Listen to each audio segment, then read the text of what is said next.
Gujiya, पपड़िया, save, नमकीन, मठरी सब रख कर दे देती है और कहती कि पड़ोस वाली काकी के यहाँ दिया।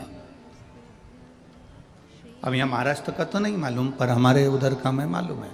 हम ऐसे थाली में उसको ढककर पड़ोस वाली काकी के यहाँ, पड़ोस में जो रहता है उसको हम देकर आ जाते हैं।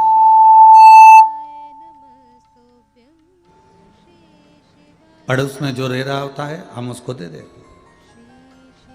अब पड़ोस में जो रहता है उसको हमने दिया। अब वो जो काकी के हम जो प्लेट भरकर सामान देकर आए ना, फिर वो काकी भी क्या करती थी, जम के तो बोलो जरा, वो भी प्लेट भरकर हमारे यहाँ भेजती थी। आपने देखा है कि नहीं देखा? सबने देखा है ना। ये अपना स्वयं के अनुभव से हम आपको समझाने का प्रयास करें। हमने काकी जी के यहाँ दिया तो काकी जी ने हमारे यहाँ दिया, हमने बुआ जी के यहाँ दिया तो बुआ जी ने हमारे यहाँ दिया। शादी में गए, हमने अगर 500 का लिफाफा दिया तो उसने लिख के रखा और हमारे यहाँ की शादी में भी उसने 500 का लिफाफा दिया। अब इसी बात को हमें पकड़ कर रखना है कि हमने अगर भगवान का नाम लिया है, भगवान का नाम जाप किया है, भगवान की अविरल भक्ति धारण करी है, भगवान का स्मरण किया है, तो ये मान कर चलना कि तुमने भगवान को समय दिया है तो परमात्मा भी तुम्हें एक ना एक दिन समय निकाल कर देगा ही, ये निश्चित है, पक्का।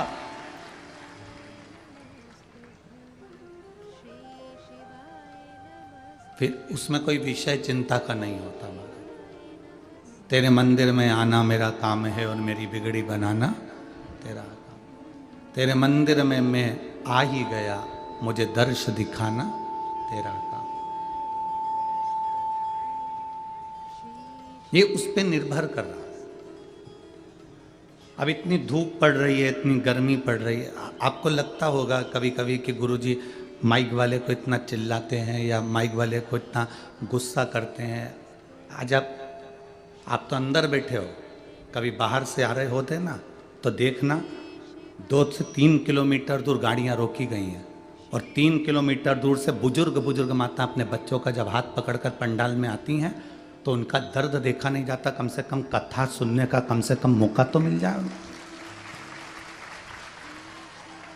वो इतनी दूर चलकर आ रही है और उसको कथा भी सुनने को नहीं मिले तो फिर तो बेकार जीवन क्यों आए हम यहाँ पर, और क्यों लाखों रुपए फिर माइक वाला लेता है अगर व्यवस्था नहीं दे पाते तो। जरा देखो छोटे छोटे बच्चे 3-3 किलोमीटर दूर से ऐसे हाथ पकड़ पकड़ कर, बुजुर्ग जिसकी कमर दुख झुक रही है और वो चली रही है, केवल उसको एक ललकता है, सियोर वाला महाराज के यहाँ पहुंच जाऊं, कथा सुनना है, मेरे को 5 मिनट बैठना। धूप नहीं देख रही, चलाती हुई धूप, बाहर जितने बैठे हैं जरा देखो उनका नज़ारा, लोग रोडों के किनारे बैठे हुए हैं कि केवल कथा सुनना। अब लोगों को लगता है कि महाराज जी माइक वाले को चिल्ला देते हैं, क्रोध कर देते हैं। ये एक समझने वाली विषय है कि क्यों कर रहे हैं। हमारा क्या है, हम तो ये कथा बाँचेंगे और फिर गाड़ी में बैठेंगे और अपने चले जाएंगे, पर मूल है आपका त्याग, मूल है आपका परिश्रम।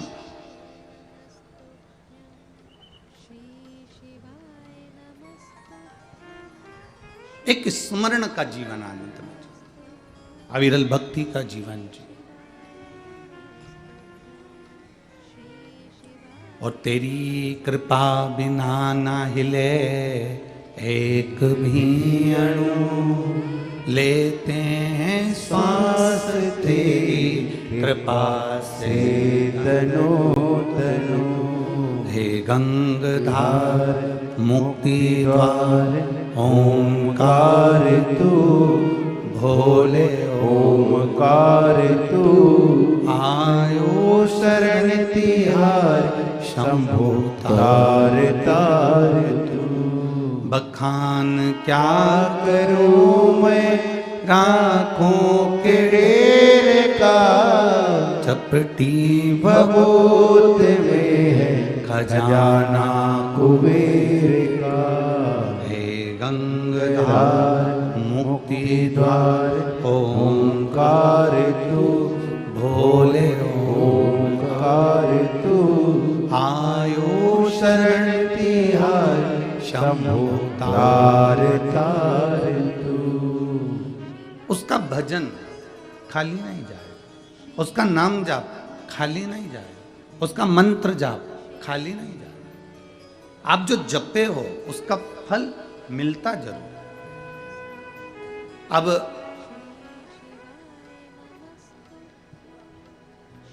रोड के किनारे किनारे चलकर देखना, रोड के किनारे किनारे जितने पेड़ लगे होते हैं उन पेड़ों पर वन विभाग वाले कलर पोत देते हैं। देखा है आप लोगों ने?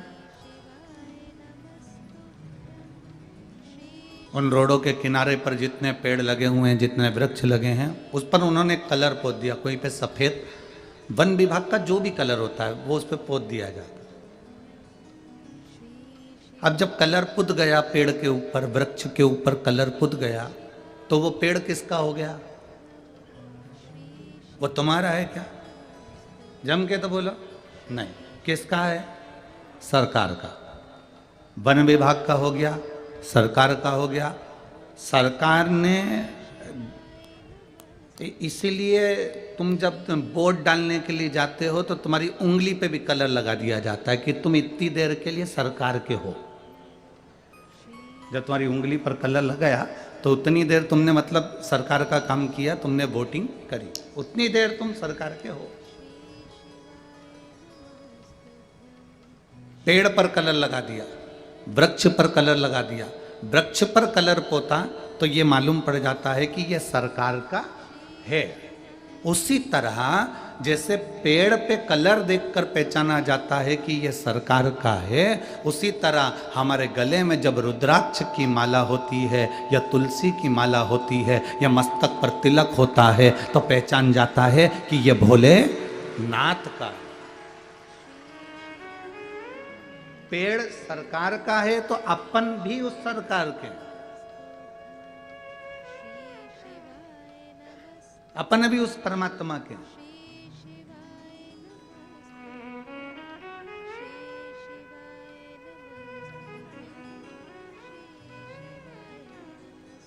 और जब अपन स्वयं परमात्मा के हो गए तो शिव पुराण कहती है एक बार किसी का होकर देखो वो तुम्हारा होकर रहेगा।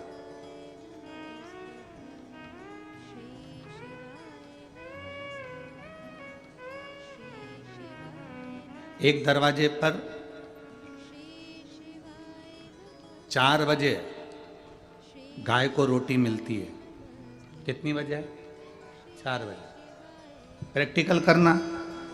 सियोर वाला महाराज झूठ तो नहीं बोल रहा है, प्रैक्टिकल करते रहना चाहिए, प्रैक्टिकल करने में पीछे नहीं हटना। एक गाय माता को, गौ माता को 4 बजे दरवाजे पर रोटी मिलती है। गौ माता कहीं पर भी घूमती रहेगी पर 4 बजे वहां पर पहुंच जाएगी। आप लोगों ने देखा होगा, आपके यहाँ अगर 12:30 बजे रोटी मिलती है तो वो 12:30 बजे ही पहुंचेगी।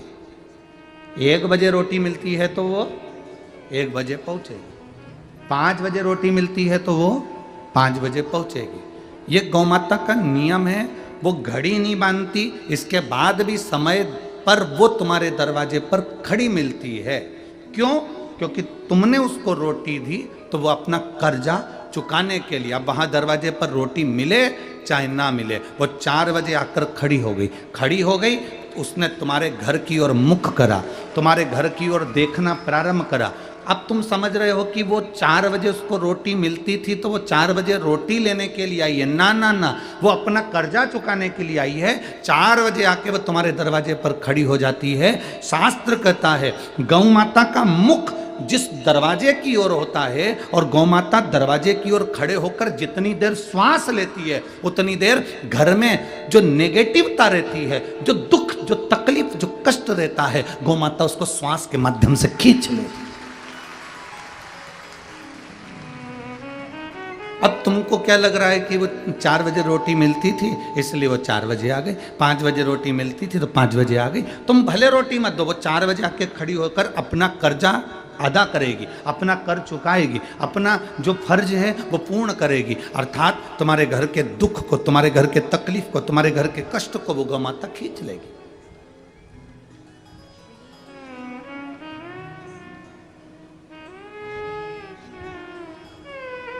वो तुम्हारे दरवाजे से अपने आपके दुख को खींच कर ले जा रही है। वो आपके कष्ट को खींच कर ले जा रही है।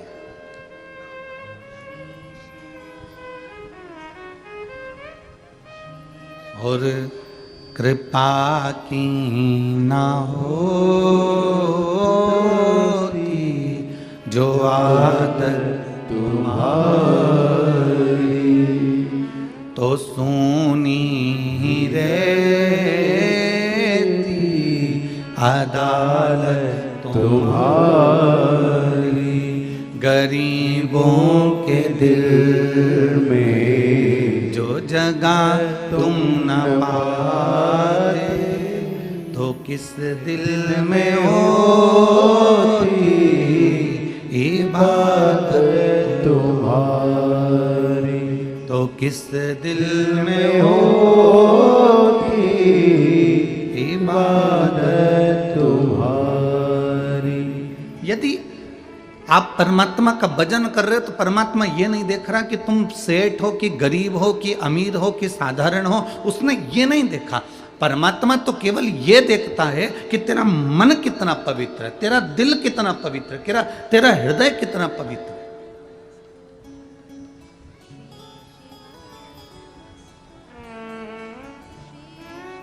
ए मेरी वनी की जीजियों और मेरे वनी के जीजाओं, बहुत सावधानी से सुनना। घर में मंदिर बनाना सरल है।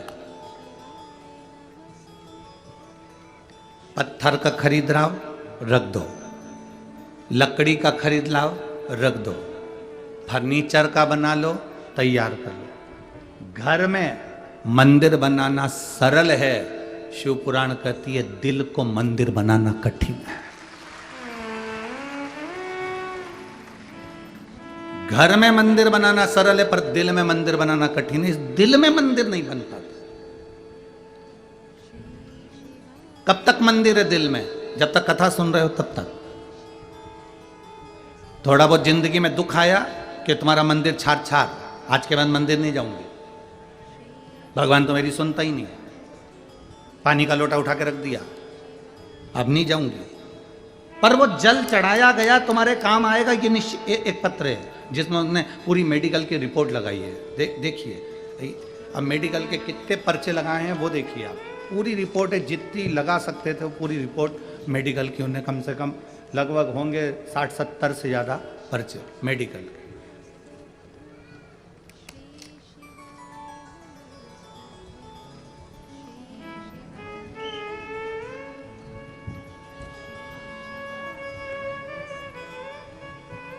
सो मनीषा प्रफुल्ल खंडालकर, निवासी मांडली, तहसील बरोरा, जिला चंद्रपुर। मोबाइल नंबर ये है। कहीं बैठी हो तो हाथ हिला सकती हैं। आप ही हैं? ऐसा हाथ हिला दो एक बार। श्री शिवाय नमस्तुभ्यं। एक बार वापिस हाथ हिलाओ। सो मनीषा प्रफुल्ल खंडालकर, निवासी मांडली, तहसील बरोरा, जिला चंद्रपुर। मेरा मोबाइल नंबर ये है। मेरे पति की तबीयत अचानक खराब हो गई। गुरुजी, मैं उनको नागपुर न्यू इरा हॉस्पिटल लेकर गई। वहाँ जांच के बाद पता चला कि मेरे पति का लीवर पूर्ण तरह से खराब हो गया है। ऑपरेशन करना होगा। ऑपरेशन का खर्चा लगभग 35 लाख रुपए बताया गया। गुरुजी, 90% लीवर खराब हो गया था। आप लोग पर्चा, आप लोग जो पत्र है इसको टीवी चैनल पर पढ़ भी रहे होंगे। खर्चा 35 लाख रुपए बताया गया। गुरुजी, 90% लीवर खराब हो गया। मेरे पास दुख का पहाड़ आन पड़ा। तभी मेरी जेठानी नागपुर से शिव पुराण कथा सुनने गई। नागपुर में जब शिव महापुराण की कथा चल रही थी तो वो सुनने के लिए गई। और वहां से उस समय पर किसी कारणवश उनका व्यासपीठ पर जाना हुआ और व्यासपीठ के बेलपत्र वो मांगकर लेकर आई। वो बेलपत्र पूरी तो उनको नहीं मिल पाई थी क्योंकि आपके यहाँ व्यासपीठ पर भीड़ बहुत थी। तो बेलपत्री का केवल एक पत्ता उनको मिला था। उसमें से आधा पत्ता उन्होंने मेरे को दिया। अब आधा पत्ता जो प्राप्त हुआ जेठानी ने वो पत्ता मुझे दिया आधा और आधा खुद ने रखा और कहा ये भैया जी के शरीर पर ये बेलपत्री का पत्ता रखवा देना या उनके पास में रख देना, बाबा अच्छा कर देगा। मैं शिव पुराण की कथा सुनकर आई। हमने कहा वो वेंटिलेटर पर पड़े हुए हैं, अंदर जाने नहीं देंगे। उनका लीवर पूरी तरह से डैमेज हो चुका है, 90% काम कर रहा है और डॉक्टरों के हिसाब से पूर्ण तरह से शरीर बेकार हो चुका है। मेरी जेठानी ने कहा क्यों चिंता करते हो? सीहोर वाले महाराज ने रात्रि को 9:15 का एक उपाय बताया है। वो 9:15 वाला उपाय रोज करना प्रारंभ करो, मेरा विश्वास कहता है कि ये ठीक होंगे। हमने रुद्राक्ष मंगवाया, उसका पानी रुमाल गीला कर कर दे देते और वेंटिलेटर पर उनके शरीर पर लगा देते। वो आधा पत्ता जो बेलपत्री का था वो उनके पलंग पर उनके पास में डॉक्टर से पूछ के रखवा दिया गया। रात्रि के 9:15 वाला उपाय करना प्रारंभ करा। जिस दिन हमने पत्ता रखा उसके दूसरे दिन ही बाबा ने ऐसी कृपा करी कि वेंटिलेटर से उतारकर उनको आईसीयू में लाकर भर्ती करा। जब आईसीयू में भर्ती करा तब हमारा विश्वास और जागृत हो गया। फिर हमने 9:15 वाला उपाय करना प्रारंभ करा जो रात्रि का आपने बताया है, वो करना प्रारंभ करा और रुद्राक्ष का पानी उनके शरीर पर लगाना प्रारंभ करा। अब आईसीयू में हम भी जा सकते थे, उनको बूंद बूंद पानी देना प्रारंभ करा। बाबा की कृपा से। बोला आप कौन? अरे वो सब छोड़ो, बहुत बढ़िया इन्वेस्टमेंट स्कीम आई है। आज 2000 डालोगे, कल 4 मिलेगा, परसों 8, फिर 16, फिर 32, फिर 64। लिंक भेज दिया, जल्दी क्लिक करो। बेवकूफ हो। कितनी बार समझाएं? यूपीआई कहता है इन फर्जी इन्वेस्टमेंट वाले स्कीमों में ना फंसो, अपने पैसे का ध्यान खुद रखो। क्या समझे? क्या समझेंगे, आप ही समझा लीजिए, हम क्या समझेंगे। और आप भी ये वीडियो शेयर करके अपने आसपास के भोले को बचाएं। विश्वास, एक भरोसा, एक दृढ़ता।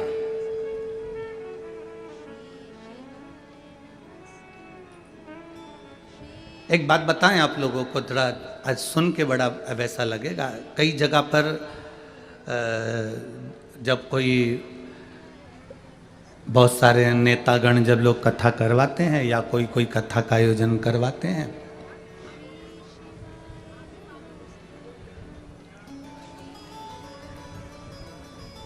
कोई भी कई लोग कथा करवा, अब यहाँ तो हमने नहीं देखा राजकुमार जी, आपके हमने ये नहीं देखा, पर कई जगह कथा करवाते हैं तो जो उनके मिलने वाले आते हैं उनको डालने के लिए रुपट्टा दिया जाता है।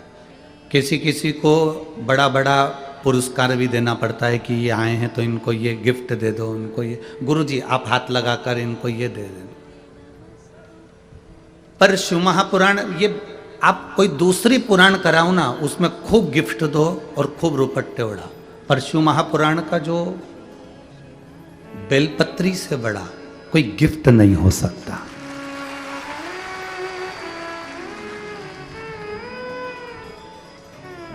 शिव महापुराण का इस बेलपत्र से बड़ा कोई गिफ्ट नहीं हो सकता।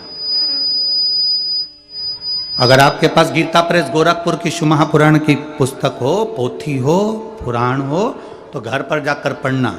उसके विद्येश्वर संहिता को पढ़िए, रुद्र संहिता को पढ़िए, उसके उमाखंड को पढ़िए, उसमें वर्णन करा। जब कौमार खंड को पढ़ो या उसमें आप चरित्र पढ़ेंगे तो उसमें वर्णन आता है कि जब तुमरुक्का चंचुला देवी जब कथा पूर्ण सुन लेती है अपने पति बिंदुक के लिए और शंकर पार्वती उसके यजमान बनते। शिव पार्वती उसके यजमान है और यजमान बनने के बाद जब पुराण पूरी हो जाती है, पूरी, तो शंकर भगवान से तुमरुका जी कहते हैं कि इस पुराण के लिए आप कुछ कहेंगे नहीं? शंकर भगवान ने कहा इस पुराण पर मैंने प्रतिदिन बेलपत्र समर्पित करी। सुनो तुमरुका जी, ये बेलपत्र किसी औषधि से कम नहीं होगी और विराम दिवस की जो बेलपत्र होती है वो कुबेर के खजाने से कम नहीं होती है। ये स्वयं शिव महापुराण के गीता प्रेस गोरखपुर की पुराण लेकर आओ और उसको पढ़ो, उसमें स्पष्ट लिखा हुआ है।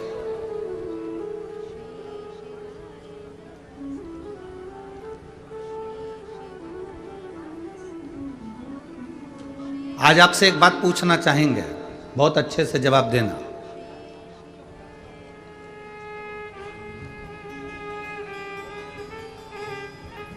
आप किसी के यहाँ जाएं, शादी में, फंक्शन में,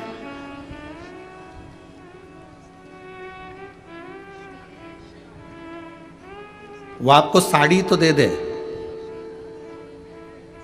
सुंदर सुंदर कपड़े भी दे दे, और मीठी वाणी ना दे, अच्छे से बोले ना, सम्मान ना करे, सत्कार ना करे, तो तुम्हें साड़ी अच्छी लगेगी? जम के तो बोलो। नहीं। कपड़े अच्छे लगेंगे? नहीं। अगर वो साड़ी नहीं भी दे, कपड़े नहीं भी दे, और मिठास से भरी हुई वाणी प्रदान कर दे, तो तुम्हें कपड़े की भी जरूरत नहीं पड़ेगी और जेवर की भी जरूरत नहीं। केवल मीठी वाणी।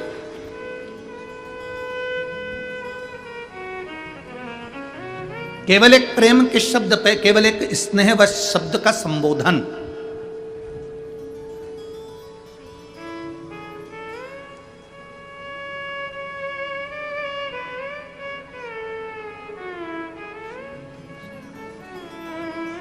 एक स्नेह व शब्दों का संबोधन मूल है। हमको बड़ा अच्छा, आज भी हमने देखा, कल भी हमने देखा, राजा भैया के हम वहाँ पर सुबह सुबह घूमने का क्रम कर रहे, तो घूम रहे थे, तो हम 2-1 दिन से देख रहे थे, वो श्रद्धा बेटी बाहर आती हैं, वो जीजी भाई, और वो काम वॉचमैन खड़े रहते हैं या चौकीदार खड़े रहते हैं, तो उनसे कह देती हैं, अब तुम थक गए होगे, सो जाओ, बैठ जाओ थोड़ा, हम जग गए हैं, तुम सो जाओ, बैठ जाओ।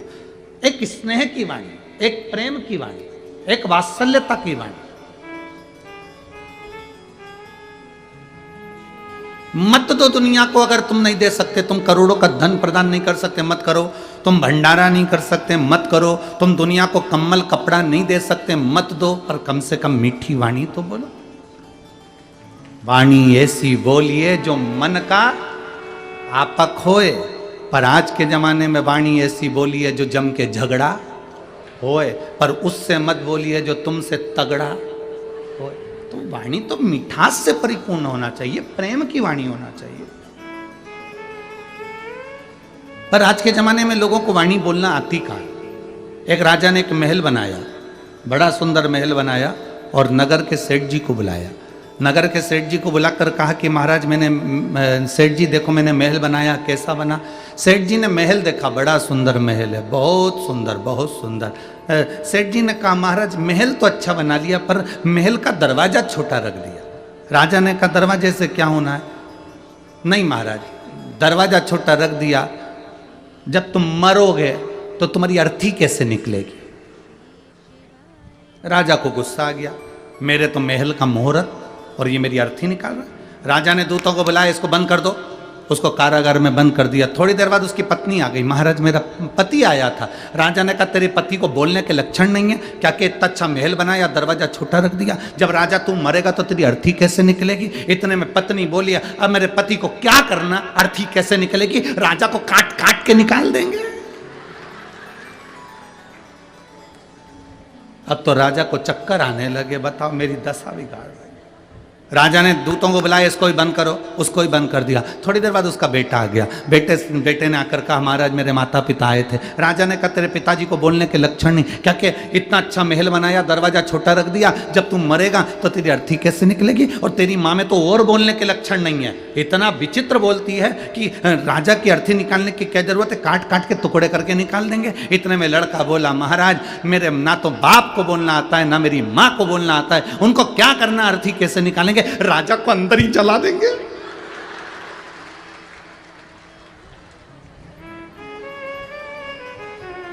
राजा चक्कर खा के नीचे गिर गया। इतने में उनके गुप्तचर ने कहा जिसके खानदान में मीठा बोलने की आदत नहीं, वो कभी जिंदगी में मीठा नहीं बोल सकता। ये बहुत बड़ी क्वालिटी होती है। मनुष्य बोलना तो सीख जाता है, पर आखिरी तक भी ये नहीं सीख पाता कि बोलना कैसे है, शब्दों का संबोधन कैसा है।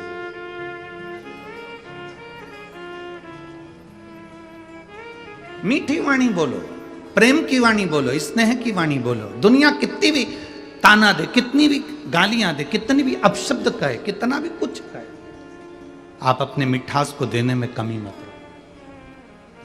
प्रेम दोगे प्रेम मिलेगा, नफरत दोगे नफरत मिलेगी, भजन दोगे भजन मिलेगा, भोजन दोगे भोजन मिलेगा, जल दोगे जल मिलेगा। और एक बात बहुत पक्की है, पेड़ के नीचे पानी डाला जाता है तो वृक्ष बड़ा होकर छाया देता है, फल देता है, पत्ती देता है, फूल देता है। उसी तरह शंकर के शिवालय में शिव जी के ऊपर एक लोटा जल डाला जाता है तो वो भी अपनी छत्र छाया में तुम्हें रख लेता है।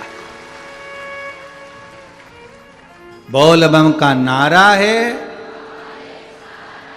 सारी समस्या का हल वो भी तुमको रख लेता।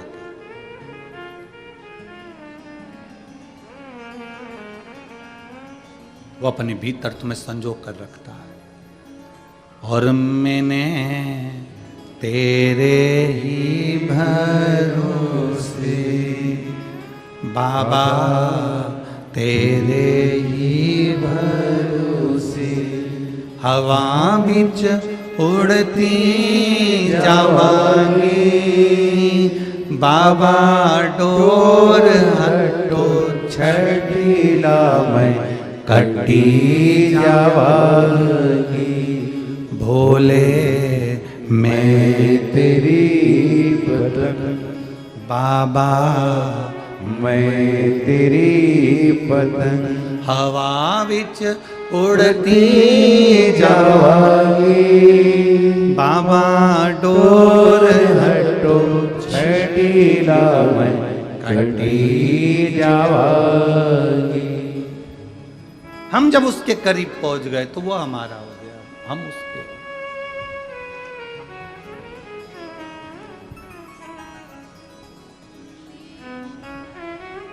इस कलिकाल में, संसार सागर में राम नाम, कृष्ण नाम, शिव नाम, भगवान का नाम तुम जिसको जप रहे हो वो एक आनंद की अनुभूति कराने वाला।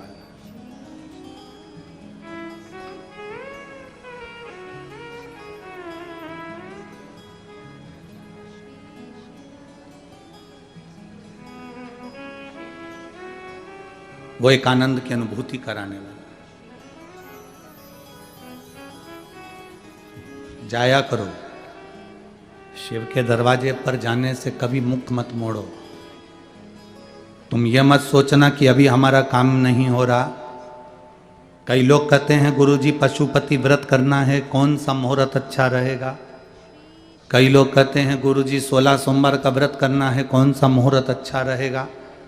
कई लोग कहते हैं गुरुजी सोमवार का व्रत प्रारंभ करना है, कौन सा मुहूर्त अच्छा रहेगा। कोई कहता है मुझे शंकर जी के मंदिर जाना प्रारंभ करना है, कौन सा मुहूर्त अच्छा रहेगा।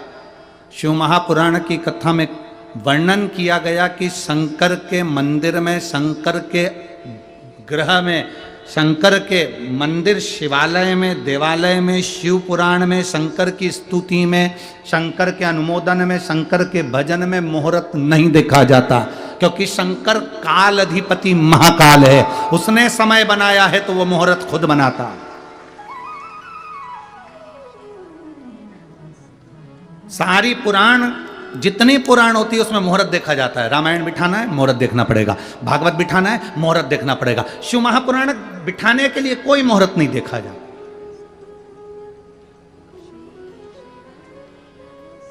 शिव महापुराण का कोई मुहूर्त नहीं है, भगवान के नाम जपने का कोई मुहूर्त नहीं है, भगवान के भजन करने का कोई मुहूर्त नहीं है। और हम तो यहां तक कहेंगे, अगर तुम दुकान चालू कर रहे हो, फैक्ट्री चालू कर रहे हो, कोई काम कर रहे हो, तो ये मत सोचना 2 महीने बाद मुहूर्त आएगा, 4 महीने बाद मुहूर्त आएगा। ना ना ना, शंकर का नाम लो और चालू करो, वो मुहूर्त तुम्हारे लिए श्रेष्ठ हो। विलंब नहीं करना है हमें देरी नहीं करना, हमें तो तुरंत भगवान का नाम लेना है, शंकर का नाम स्मरण करना है। बोल बम का नारा है, वाह वाह, भगवान का नाम लेकर, शंकर का नाम लेकर, विश्वनाथ का नाम लेकर, सोमेश्वर का नाम लेकर हमें वो कार्य पूर्ण कर दे। हम मुहूर्त का इंतजार क्यों करें?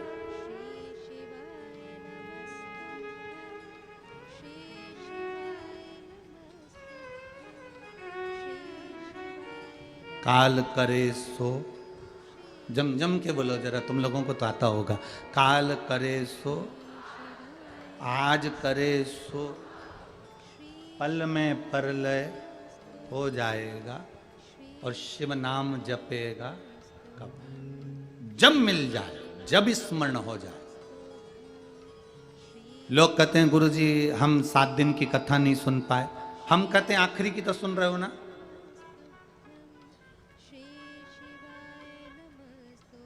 हम आखिरी दिन भी नहीं आ पाए और बीच में आ जाए, जो तुम्हें समय मिले, जैसा तुम्हें समय मिले। गुरुजी टीवी के सामने भी हम इतनी देर नहीं बैठ सकते तो हम चलते फिरते सुन ले, बिल्कुल। कौन ने मना करा? यमराज आएगा तो ये देखकर आएगा कि तू सोफे पे बैठी है। बोलो, यमराज जी कहेगा कि तू रोटी खा ले इसके बाद लेकर चलूंगा? यमराज जी कहेगा कि तू गाड़ी में से उतर जा इसके बाद लेकर चलूंगा?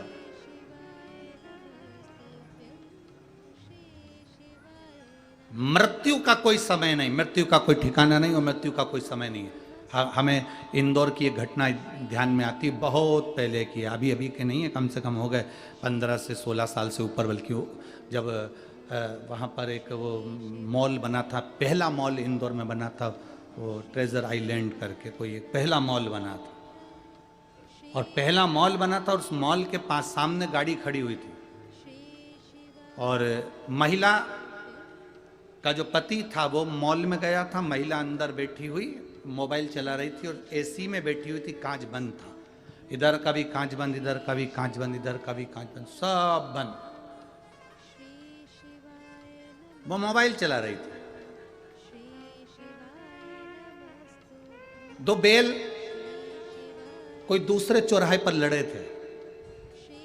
उसका एक बैल दौड़ता दौड़ता आया और गाड़ी के कांच में से सींग को महिला के पेट में मार दिया और उसी समय उसके प्राण छूट गए। मौत 7 ताले में भी बंद हो जाओ तो भी आना निश्चित है। मृत्यु का कोई स्थान नहीं होता, मौत का कोई स्थान नहीं होता कि तुम सोफे पर बैठे हो तो मौत नहीं आएगी, या तुम यहां बैठे हो या वहां बैठे हो मौत नहीं आएगी ना। मृत्यु का कोई स्थान नहीं होता। जन्म, मरण, परण 3 उस भोलेनाथ के हाथ में है। बस इतना जरूर है कि तुमने अगर भगवान के नाम का गुणगान किया है, भगवान की भक्ति करी है, तो यह पक्का है कि तुम्हें भोगना नहीं पड़ेगा। उस परमात्मा की शरणागति तुम्हें तुरंत प्राप्त हो जाए, भोगना नहीं।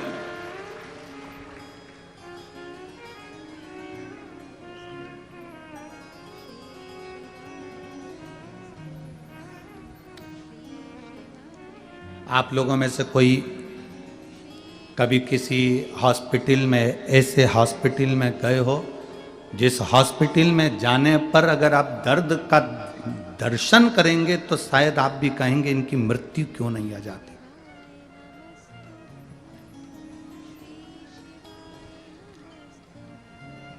गोरखपुर का कैंसर हॉस्पिटल का स्मरण में आता है। फिर एक बार चेन्नई के भी कैंसर हॉस्पिटल का स्मरण आता है। वहां जो कैंसर का मरीज होता है वो इतना दर्द भोगता है कि वो भगवान से रोज की प्रार्थना करता है कि प्राण छूट जाए, मौत नहीं आती। इतना तकलीफ उसके जीवन में होता है, इतना कष्ट होता है।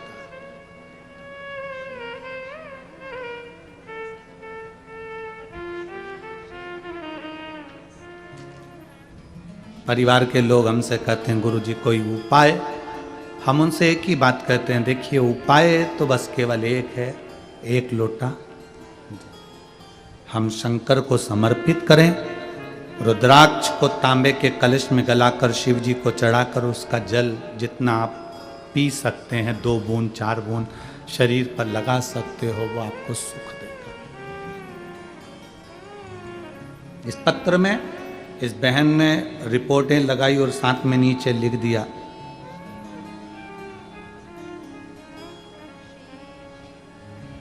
मैंने मेरे पति की जांच की पूरी फाइल पत्र में लगा दी है, जिसमें डॉक्टर के हिसाब से रिपोर्ट नॉर्मल है। आश्चर्य में डॉक्टर भी पढ़ता है कि ऐसा कौन सा पुण्य उदय हो गया हमारा, पुण्य कौन सा प्रबल हो गया हमारा।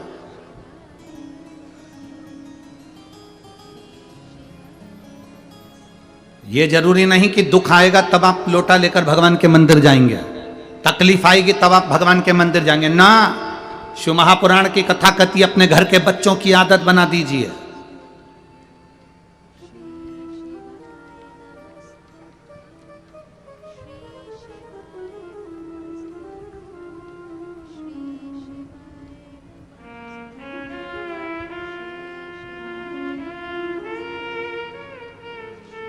जितनी मेरी माताएं बैठी और जितनी मेरी जीजियां बैठी और जितने मेरे जीजा बैठे, आप माता भी और पिता भी हो।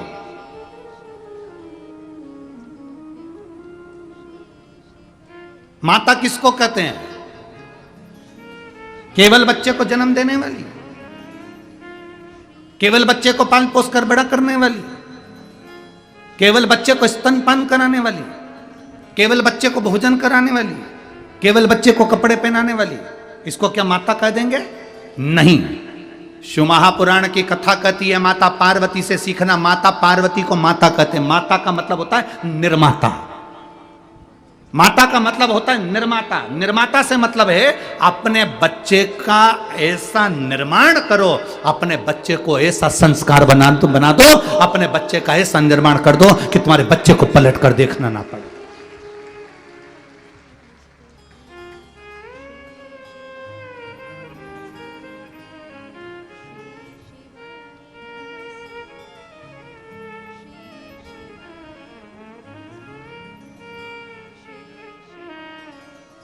अपनी बीबी के लिए महल बनाने वाले तो ढेर सारे राजा हुए। आगरा में भी चले जाओ, एक है, ठीक है। अपनी बीबी के लिए महल बनाने वाले ढेर सारे राजा होंगे, पर अपनी मां के लिए स्वराज वापिस लाने वाला तो केवल एक छत्रपति शिवाजी ही था।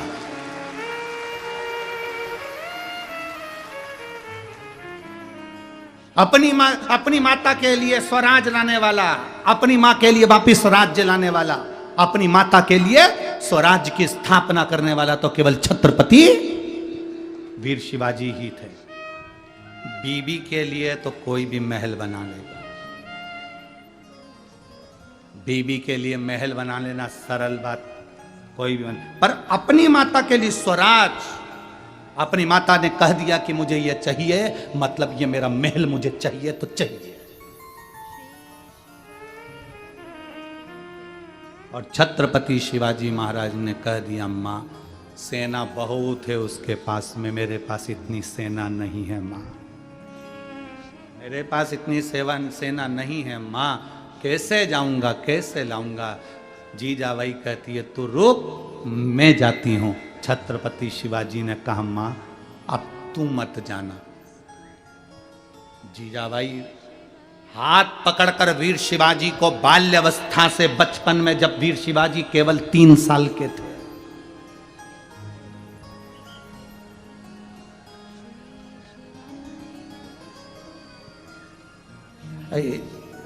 हमेशा कथा, जैसे यहाँ काशी शिव महापुराण कथा चल रही है, कभी कोई शिव पुराण कथा होती है, एक बार मन है इसी महाराष्ट्र की धरा पर एक बार वीर शिवाजी शिव महापुराण की कथा कर भी जाऊंगा। छत्रपति वीर शिवाजी शिव पुराण की कथा भी इस पवित्र भूमि पर महाराष्ट्र की, और प्रयास करेंगे जहां शिवाजी महाराज का समय अधिक बीता होगा, जहां उनका जन्म काल, जहां उनका राजपाट का स्मरण हुआ होगा, वहीं उसी भूमि पर प्रयास करेंगे कि एक बार छत्रपति वीर शिवाजी शिव महापुराण का कथा का भी स्मरण किया। 3 वर्ष की आयु थी वीर शिवाजी महाराज की, मात्र 3 वर्ष की आयु, और छत्रपति वीर शिवाजी 3 वर्ष की आयु में मां का हाथ पकड़कर शंकर के शिवालय जाकर लोटा भर के जल चढ़ाते थे। मां निर्माता है, माता माता नहीं, माता जम के बोलो जरा, निर्माता है। अपने बच्चे को तुम्हें क्या बनाना है ये तुम्हारे ऊपर निर्भर करता है।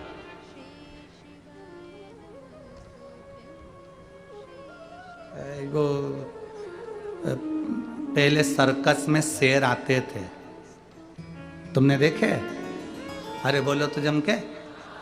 ऐसा बड़ा बड़ा पिंजरा चलता था, उसमें शेर आते थे और शेर फिर करतब दिखाते थे।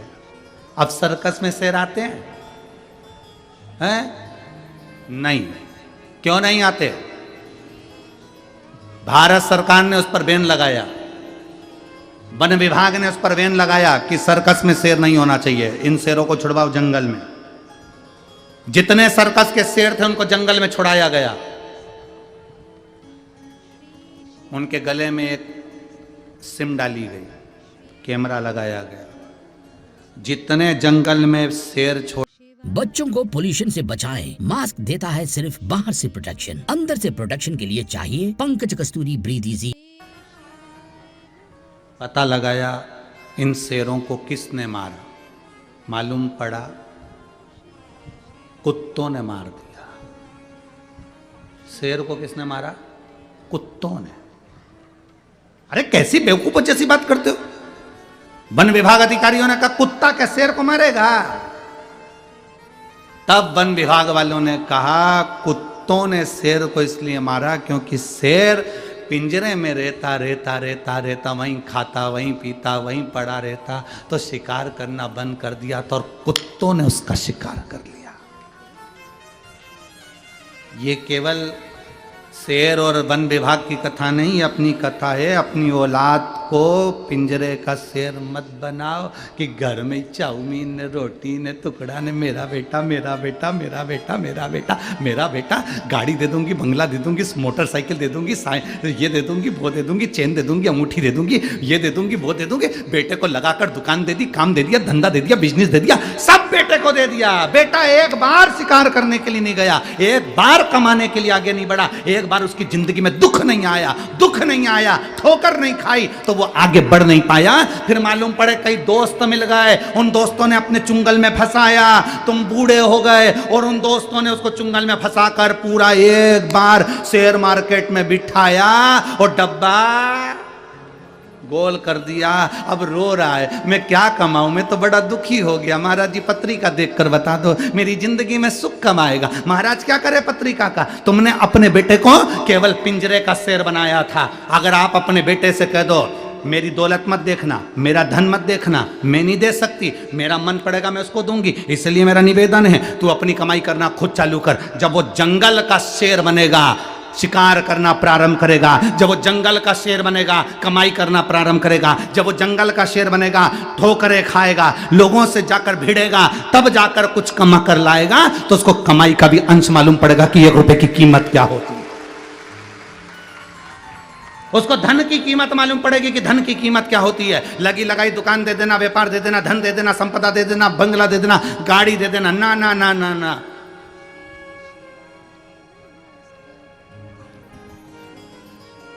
अपनी जिंदगी में कुछ अच्छा करने का प्रयास। मैं राजा भैया आपको धन्यवाद दूंगा, श्रद्धा बेटी आपको भी धन्यवाद दूंगा।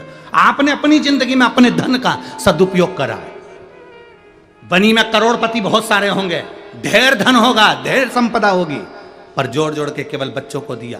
कभी जीवन में एक बार सत्कर्म नहीं कर पाए। कम से कम बनी का इतिहास रच दिया आपने, शिव पुराण की कथा करवा। ये बनी का इतिहास रच दिया कि बनी जैसे क्षेत्र में भी शिव महापुराण की कथा हो सकती है, कोयले की इस खदान में भी हीरा प्रकट हो सकता है। ये बनी के इतिहास में तुमने सिद्ध कर दिया। जोड़ा जोड़ा जोड़ा जोड़ा। हम तो ये भी नहीं कहते कि तुम किसी महाराज को दे दो, हम तो ये भी नहीं कहते कि तुम किसी को दो, हम तो ये कहते हैं अपने ऊपर तो खर्च करो, अच्छा खाओ पियो मौज करो। तुम्हारा बेटा एप्पल का मोबाइल लेकर घूम रहा है, तुम्हारा बेटा कौन सी बुलेट आती भट भट फटाका फोड़े, कौन सी रे हैं? कौन सी कंपनी की है? रॉयल कंपनी का। हाँ, ना जाने कौन कौन सी कंपनी की बुलेट लेके घूम रहा, 1.5 लाख की।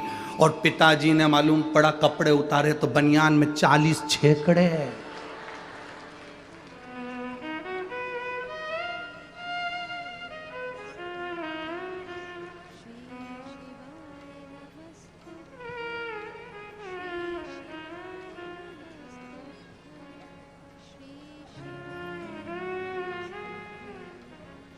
मेरे महादेव को देखकर जीना प्रारंभ करो, मेरे शंकर भगवान की जिंदगी बड़ी विचित्र जिंदगी थी, बहुत मस्त जीते थे।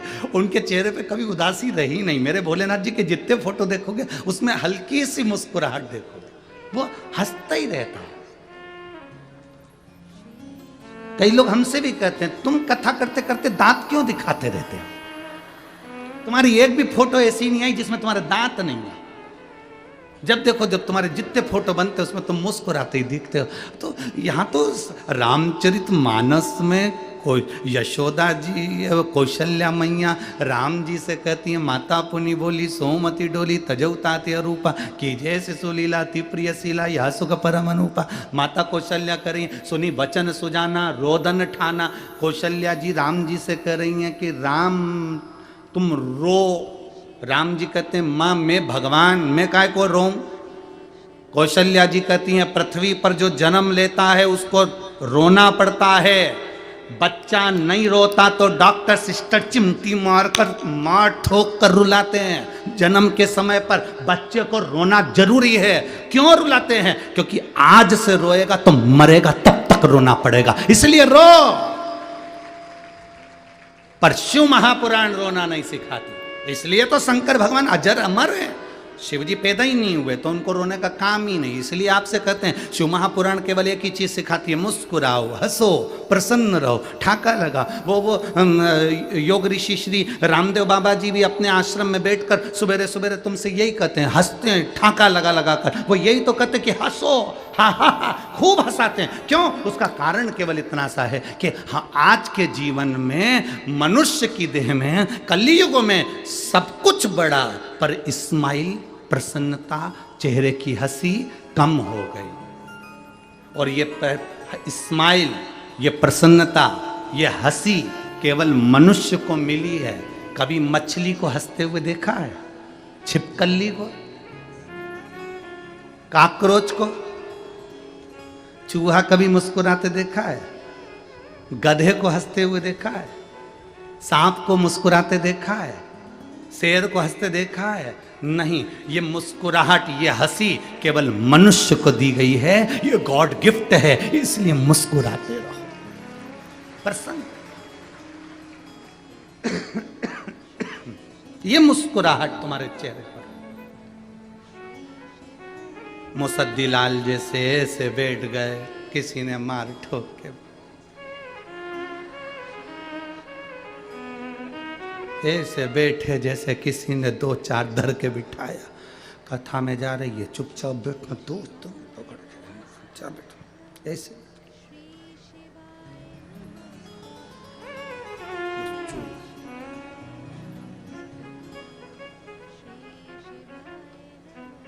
तुम्हारी कोई बेस्ट फ्रेंड भी अगर ऐसी रहे ना, मुसद्दी लाल जैसी, तो तुम ऐसी बेस्ट फ्रेंड से तो वो क्या कहते हैं, ब्रेकअप कर लो। ऐसी बेस्ट फ्रेंड किस काम की जो मुस्कुराए नहीं तुम्हारी? क्या करे? सबसे बड़ा आभूषण है चेहरे का। तुम कितने भी अच्छे कपड़े पहन लो, अगर तुम्हारे चेहरे पर मुस्कुराहट नहीं है तो कोई मतलब की नहीं है। कई लोग शादी में हमने देखा है, अब तो हम इतनी शादियों में नहीं जा पाते, पर पहले हम लोग जब शादी में जाते थे तो देखते थे लोग कोट पैंट सब पहन के आते, वीआईपी बन के आते, उनके चेहरे पर रत्ती भर मुस्कुराहट नहीं होती। गुलदस्ता जरूर देते पर चेहरे का गुलदस्ता तो था ही कहाँ। मतलब बड़े बड़े ऑफिसरों को हमने देखा है, बड़े बड़े ओहदे पर बैठते हैं, बड़े बड़े मिनिस्टर, मंत्री, कोई कलेक्टर ऑफिसर, कोई बड़े बड़े बहुत सरकारी नौकरी के बड़े बड़े ऑफिसर देखो, उनके चेहरे पर कभी स्माइल नहीं रहती, वो हंसते ही नहीं है। हमने एक बार पूछ लिया क्यों नहीं हंसते, तो क्या गुरुजी हंसो तो फंसो। हम अगर हंस देंगे तो हमारे छोटे वाले ऑफिसर को हमारा काम करना पड़ेगा, इसलिए हम उनके सामने हंसते ही नहीं। पर मुस्कुराहट जरूरी है, चेहरे पर हंसी जरूरी है, प्रसन्नता जरूरी है, और वो बहुत जरूरी है, बहुत। तेरे दरबार की बाबा निराली शान देखी है, तेरे दरबार की बाबा निराली शान देखी है। तुझे देते नहीं देखा, पर झोली भरी देखी है। तुझे देते नहीं देखा, पर झोली भरी देखी है। मुख दुनिया मोड़ेगी, बाबा तू मुखड़ाना मोड़े। मुख दुनिया मोड़ेगी, बाबा तू मुखड़ाना मोड़े। मैनू लगी परीती बाबा तू वेना। प्रीत लगाओ परमात्मा से। अगर प्रीत परमात्मा से है तो मिलन होगा। एक मुस्लिम बेटी ने पत्र लिखा था कल की कथा में दिया था उसने।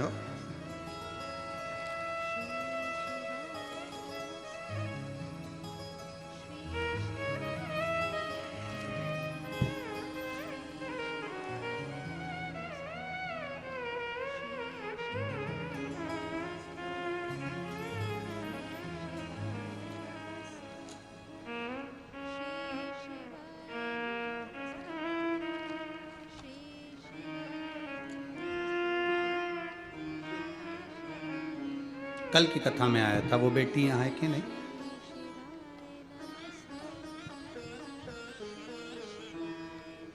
निकिता वेदांत लाजेवर, मुकाम पोस्ट वणी, जिला यवतमाल। श्री शिवाय नमस्तुभ्यम। मैं एक मुस्लिम धर्म की हूँ। मैंने सनातन धर्म के लड़के से वेदांत लाजेवार से विवाह किया है। कहीं बैठी है बेटी? आप ही? आजा आजा बेटा। मैंने एक मुस्लिम धर्म से एक सनातन धर्म के लड़के से विवाह किया। वेदांत लाजेवार से मैंने शादी की है। मेरा ससुराल वालों ने मुझे अपना लिया और मेरा पूरा परिवार मुझे बहुत प्रेम करता। शायद मैंने सोचा भी नहीं था कि मेरे सनातन धर्म में आने के बाद मुझे इतना प्रेम मिलेगा, इतना स्नेह मिलेगा। मैं संपूर्ण सनातनियों को जय हिंद कहती हूँ, जय भारत। गुरुदेव, मैं एक लोटे जल का वर्णन करना चाहती हूँ। मेरा जो बचपन पहले निकला, मेरा जो समय निकला, उस समय पर हम सनातन हिंदू धर्म के किसी देवता से इतना लगाव नहीं था, क्योंकि हम मुस्लिम धर्म अपनाए हुए थे। गुरुदेव, मैं बाबा का क्या वर्णन करूं। शादी के कुछ समय बाद मेरे पति गलत संगत की ओर चले गए। तब मेरा और उनका झगड़ा होता था कि आप और हमारा विवाह हुआ है, हम और आप गलत संगत की ओर चले गए। ये देखते देखते मेरे पड़ोस में एक काकू रहती हैं। उन काकू ने मुझसे कहा, बेटा तू भले पूर्व में मुस्लिम धर्म में रही हो, पर तू अब सनातन धर्म में आ गई है, तो तू एक काम कर। सियोर वाला महाराज कहता है कि शिवजी पर एक लोटा जल चढ़ाना चाहिए। गुरुदेव, मैंने वो पास वाली काकू के कहने पर महाशिवरात्रि का पूजन किया, पशुपतिनाथ का व्रत प्रारंभ किया। और गुरुदेव, मैंने पशुपतिनाथ का व्रत प्रारंभ कर कर शिवजी को एक लोटा जल चढ़ाना प्रारंभ करा। आज तक मैंने भगवान का ऐसा चमत्कार नहीं देखा था। गुरुदेव, मेरा केवल एक व्रत पूर्ण हुआ और मेरे पति ने मदिरा पीना छोड़ दी। मैं बाबा को यहां प्रणाम करने के लिए। आज मैं धन्य हूं। मेरे पति को भी मैं बहुत भाव से प्रणाम करती हूँ कि वो भी शिव के भक्त हैं और मैं भी शिव की भक्त हूँ, और मेरे जीवन का ये मेरा बड़ा फल प्राप्त करा। मेरा पूरा ससुराल, मेरा पूरा समाज और मेरा पूरा ससुराल आज मुझे बहुत आनंद में रखते हैं, और मेरे पति भी मुझे बड़े आनंद में रखते हैं। मैं साधुवाद देती हूँ। हर हर। आजा बेटा।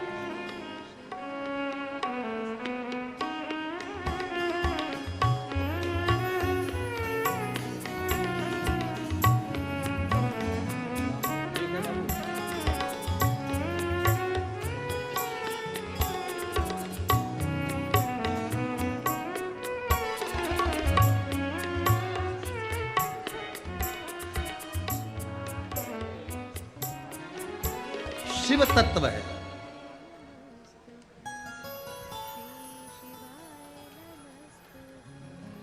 इस पेटी ने एक लाइन लिखी है, मैं आस्था चैनल पर वालों से भी बोलूंगा कि इस लाइन को आप चैनल पर भी जरूर दिखाएं।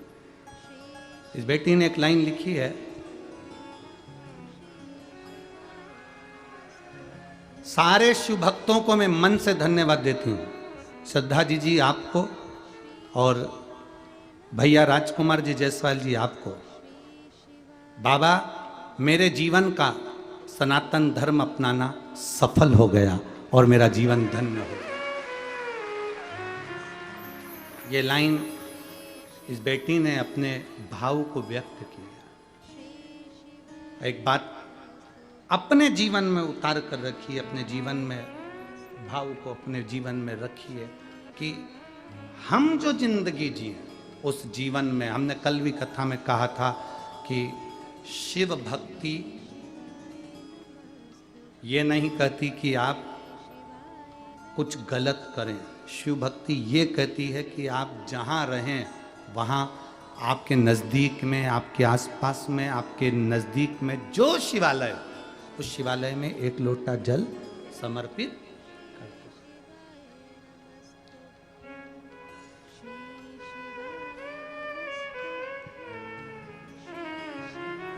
और फिर उसकी मर्जी, वो अपनाए ना।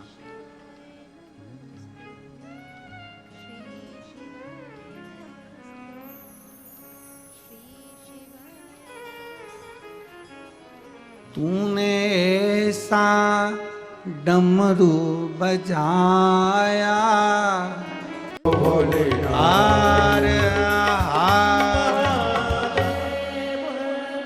अपने स्थान पर बैठकर भगवान शिव के मूल मंत्र का स्मरण करेंगे, बाबा से प्रार्थना करेंगे, दिल से विनय करेंगे।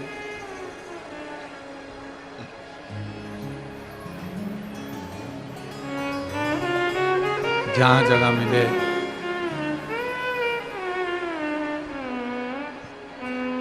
जहाँ जगह मिले वहाँ बैठकर भगवान उगड़दानी से भाव से प्रार्थना करिए, क्योंकि आज कथा का छठा दिवस है। कल कथा बनी में सुबह 9 बजे से 12 बजे तक होगी, और टीवी पर वही 1 बजे से 4 बजे तक आए। दिल से सुनो, भाव से प्रार्थना करिए। जहाँ जगह मिले वहाँ बैठकर, इतनी इतनी दूर से आए हो, खड़े रहकर नहीं, बैठकर बाबा से अपने मन की बात करो।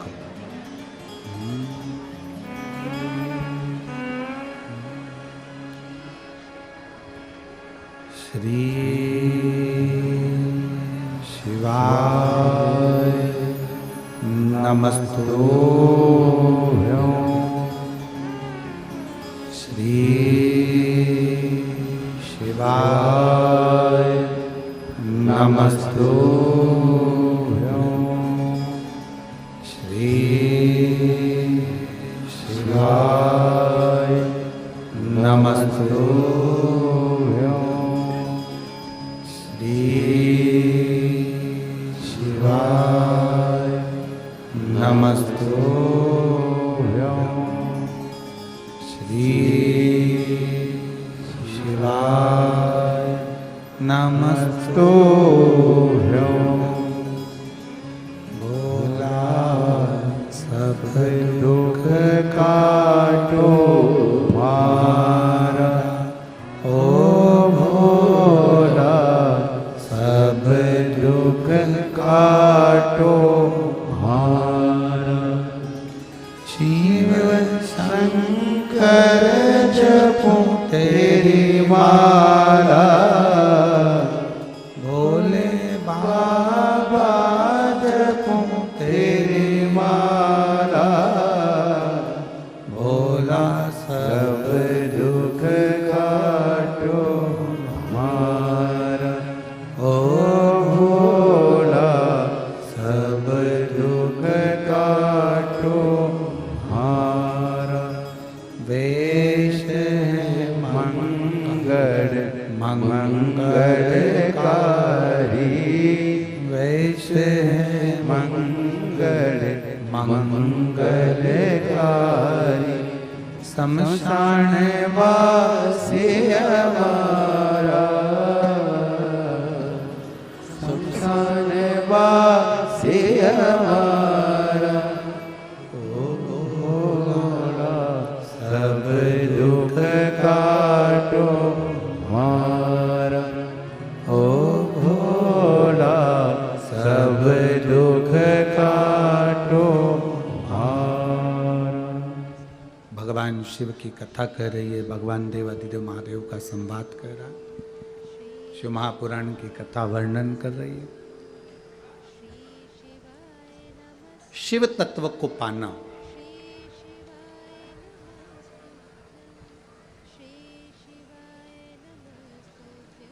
मां गंगा की धार से भगवान षडानंद कार्तिकेय जी की उत्पत्ति हुई। भगवान शिव के तेज पुंज से प्रकट हुए।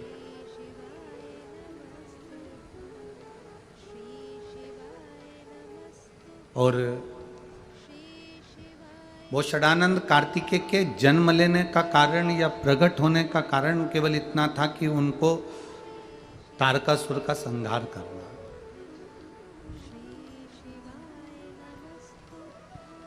हमने पहले भी कथा में कहा, फिर कहते हैं कि आपके और हमारे जन्म लेने का कारण कुछ ना कुछ जरूर है।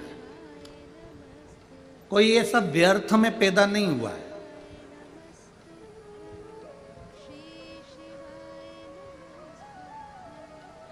यहाँ जितने कथा के मंडप में बैठे हुए हैं, जितने आस्था चैनल पर सुन रहे हैं, जितने फेसबुक यूट्यूब पर श्रवण कर रहे हो, ये आपके भीतर एक बात उतार कर रख लेना कि आपके अंदर कोई ना कोई गुण जरूर है।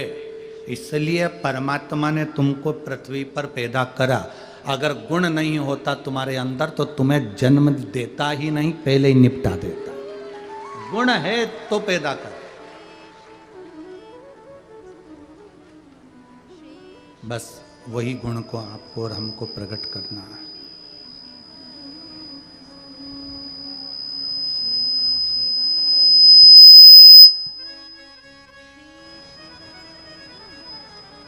ऐसा कोई जन्म ही नहीं लिया जो व्यर्थ हो। एक कथा आपके अंदर उतार के रखना, जो हमने पहले कही, आज फिर कह रहे हैं। जितनी माताएं यहाँ बैठी है, वो अपने सोने वाले कमरे में जिसमें वो सोती हैं, विश्राम करती हैं, उस कमरे के अंदर फालतू का अटाला नहीं रखती हैं, कबाड़ा नहीं रखती हैं, बेकार सामान नहीं रखती हैं।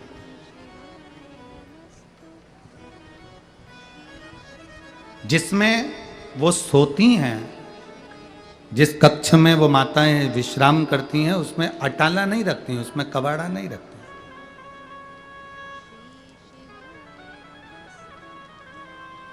उसमें वो व्यर्थ चीजें नहीं रखती हैं।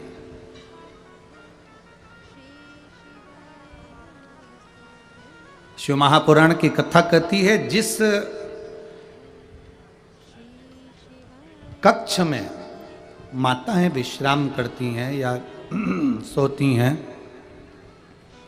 आराम करती हैं, सोते हैं, उस कक्ष में वो कबाड़ा नहीं रखते, बेकार सामान नहीं रखती, कीमती सामान, अच्छा सामान रखती हैं।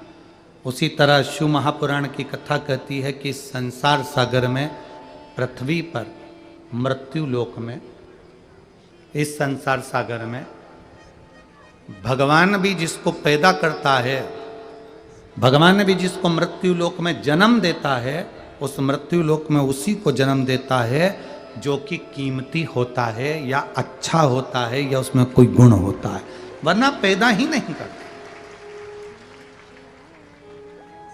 और तेरी कृपा बिना न हिले एक भी अणु, लेते हैं श्वास तेरी कृपा से तनो तनो। बखान क्या करूं मैं राखों के ढेर का, चपटी भभूत में है खजाना कुबेर का। हे गंगाधार मुक्ति द्वार ओमकार तू भोले ओमकार तू, आयो शरण तिहारी शंभु तार तार तू। ये शिव की उदार। हमारे बीच में माननीय राजा साहब जी ठाकरे जी की धर्मपत्नी श्रीमती शर्मिला ताई है ना,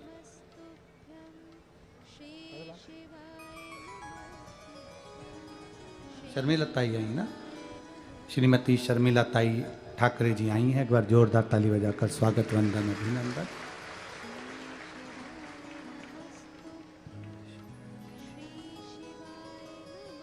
बहुत बहुत साधुवाद जो शिव की कथा में बाबा की रस भक्ति को श्रवण करने आप पधारे, उसके लिए बहुत बहुत साधुवाद। एक बार जोरदार ताली बजाकर स्वागत वंदन। शिव तत्व को धारण कर,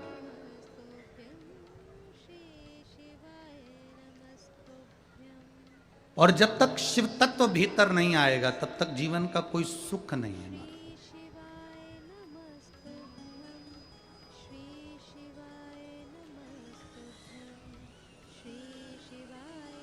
राम जी को प्रसन्न करना हो तो क्या बोलना पड़ता है? जम के बोलो जरा। मान लो राम जी को प्रसन्न करना हो तो क्या बोलना पड़ेगा?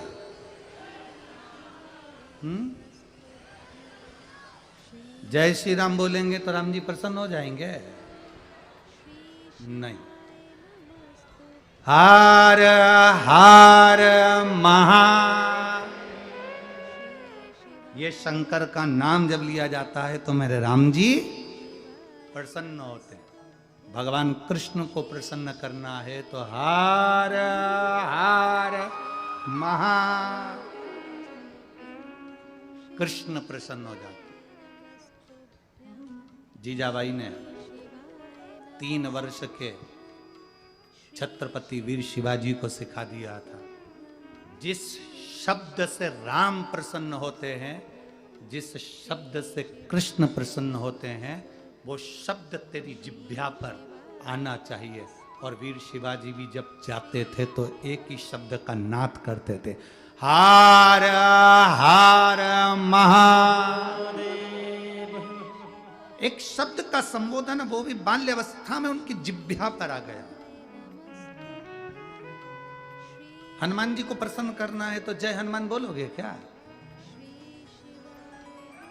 जय श्री राम बोलना पड़ेगा तो हनुमान प्रसन्न होंगे। राम जी को प्रसन्न करना है तो हर हर, कृष्ण को प्रसन्न करना है तो हर हर, गंगा जी को प्रसन्न करना है तो हर हर, इंद्र को प्रसन्न करना है तो हर हर, देवी को प्रसन्न करना है दुर्गा भवानी को तो हर हर।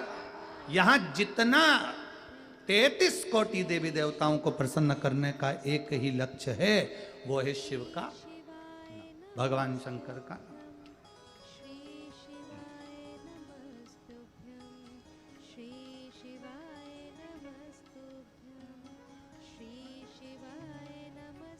कलिकाल में कैलाश पर्वत से बड़ा कोई लोक नहीं है, कैलाश पर्वत से बड़ा कोई लोक नहीं है, और श्री शिवाय नमस्तुभ्यम से बड़ा कोई श्लोक नहीं है। आप जपो जपो, ओम नमः शिवाय बोलो, राम नाम बोलो, कृष्ण नाम बोलो, शिव नाम बोलो, शिव से बड़ा कोई श्लोक नहीं।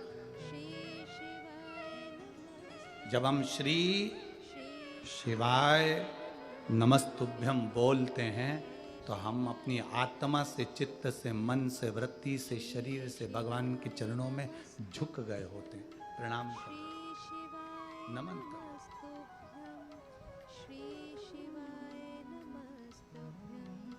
अपने घर में सुबह सुबह कम से कम 2-4 मिनट, 1-1.5 मिनट तो बोल लिया करो, या मोबाइल में भी लगा लिया करो, श्री शिवा नमस्तुभ्यम, श्री शिवाय नमस्तुभ्यम, श्री शिवाय नमस्तुभ्यम, श्री शिवाय नमस्तुभ्यम। बोला करो 2 मिनट 5 मिनट शिव का नाम लोगे, शंकर का नाम लोगे तो राम भी प्रसन्न होंगे, शंकर का नाम लोगे तो कृष्ण भी प्रसन्न होंगे, शंकर का नाम लोगे तो 64 योगिनियां भी प्रसन्न होंगी, शंकर का नाम लोगे तो देवी भी प्रसन्न होगी। मानधाता जी का चरित्र आता है राम वंश के अंतर्गत, सूर्य वंश के अंतर्गत।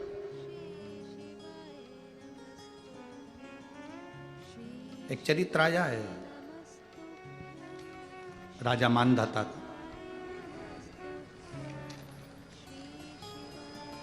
शिव कथा कहती है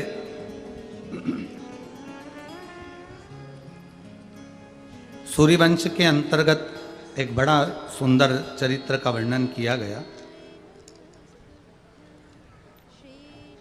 भगवान राम के पूर्वज थे मानधाता जी, जो तप करने के लिए वन क्षेत्र में गए, पर्वतों पर गए, और बहुत हजारों वर्ष तक उन्होंने तप किया, तप करा, पर भगवान के दर्शन नहीं हुए, ना कोई वर प्राप्त हुआ उनको।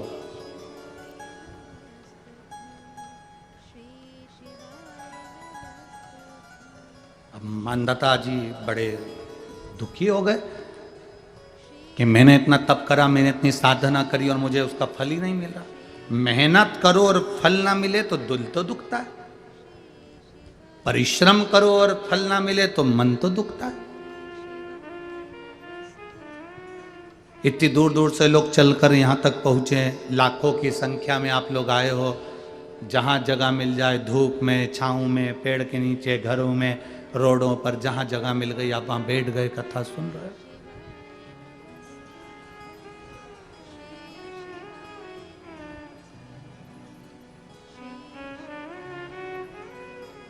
और जितने भी आए हो ना, खाली हाथ नहीं आए हो, तुम्हारे साथ में कोई बैग, कोई मोबाइल, कोई पर्स, कुछ ना कुछ है।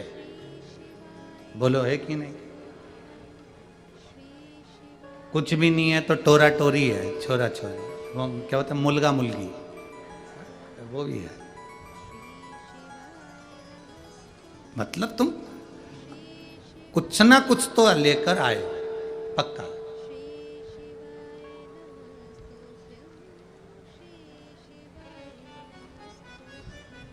अब लोग कहते हैं कि मुट्ठी बांधे आया जग में हाथ पसारे जाएगा। शिव महापुराण की कथा कहती है कि मुट्ठी बांधे आया पर हाथ में अपनी मेहनत लेकर आया, अपना कर्म लेकर आया, अपनी लगन लेकर आया, और हाथ पसारे नहीं जाएगा। शिव महापुराण की कथा कहती है जो उसने पुण्य करा, कथा सुनी, भजन किया, किसी भूखे को भोजन कराया, किसी प्यासे को पानी पिलाया, किसी की दवाई का खर्चा उठाया, किसी विद्यार्थी को अच्छा एजुकेशन दिलाया, उसने जो पुण्य कमाया है वो साथ में लेकर जाएगा, वो छूटेगा नहीं, वो छूटने वाला नहीं है। हमारा अच्छा कर्म हमारे साथ में जाएगा, वो कर्म हमारा छूटने वाला नहीं। कुछ लेकर आए हो, कुछ लेकर जाओगे। यहाँ पर तुम मोबाइल लेकर आए या अपना कोई सामान लेकर आए हो, वापिस लेकर जाओगे, पर केवल सामान नहीं जाएगा। तुम जहाँ बैठे हो वहाँ की रज, वहाँ की धूल, वहाँ का कण, वहाँ का कंकर तुम्हारे शरीर में चिपक कर, तुम्हारे बैग में लगकर, तुम्हारे सामान में लगकर वो तुम्हारे घर तक जाएगा। एक पुण्य हमारे साथ में जाता है। मानदाता जी ने तप करा, साधना करी, पर भगवान प्रसन्न नहीं हुए। हम इतना व्रत करें, साधना करें, तप करें और भगवान प्रसन्न ना हो तो बड़ा दुख होता है। लोग पशुपतिनाथ का व्रत करते हैं, भगवान प्रसन्न नहीं होते तो बड़े दुखी होते हैं। हमने तो 1 बार करा, हमने तो 2 बार करा, हमने तो 3 बार करा, हमने तो 4 बार करा। कोई कहते हैं हम शंकर जी को इतने दिन से जल चढ़ा रहे हैं, हम शंकर भगवान का इतना भजन कर रहे हैं, शिव जी प्रसन्न नहीं होते। तुम तप करो, तुम भजन करो, तुम स्मरण करो, तुम्हारा कर्म है करना, करते जाओ, सुनेगा। एक पत्र आया है, देखिए।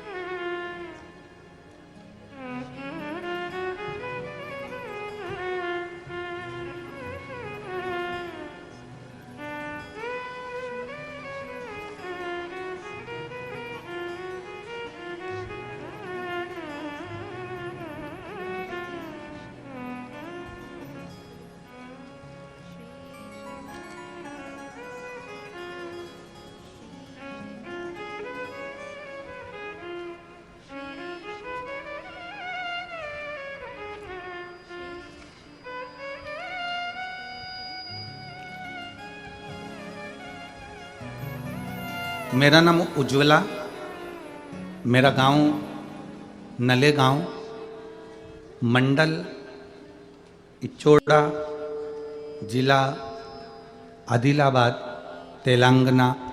मेरा मोबाइल नंबर ये है। कहीं बैठी हो तो हाथ हिला सकती हैं, जहाँ कहीं बैठी हो हाथ हिला सकती हैं। मेरा नाम उज्ज्वला, मेरा गांव नले गांव, मंडल इचोड़ा, जिला आदिलाबाद, तेलंगाना। मोबाइल नंबर मेरा ये। कहीं बैठी हैं?